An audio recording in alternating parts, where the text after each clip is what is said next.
এসে রেডি থাকুন এখানে, তাহলে না সময় নষ্ট হবে।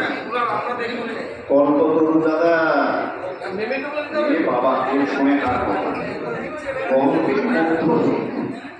ধন্যবাদ সঞ্চালককে, শুভ অপরাহ্ন সকলকে। আজকে একটি বিশেষ দিন, আজকে কিশোর কুমারের জন্মদিন। আজকে দুই বাংলা সৃজনের এই অপূর্ব অনুষ্ঠান। আমার একটি ছোট্ট কবিতা,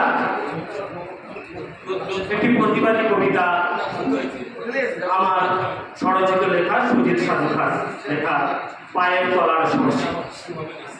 পায়ের তলার সর্ষে আর সর্ষের মধ্যেই ভূত। রাজ্য আর দেশটা কিম্ভূত অদ্ভুত। দিনান্তে 18 ঘন্টা কাজ করতে হয়, নুন আনতে পান্তা পেলায়। ওদিকে সুমনের পরে প্রতিবারীরা আড্ডা মারে। স্বল্প বসরা অভিনেত্রীরাও আজকাল নাকি মাননীয় সদস্য। তাদের থেকে সেরা দুটো বড় বড় IPS থেকে ইঞ্জিনিয়াররা, আর আমরা তো বোকা জনগণ। সারা সপ্তাহ কাজ করে তারপর রবিবার ন্যাশনাল লাইনে সারাদিন কেটে যায়।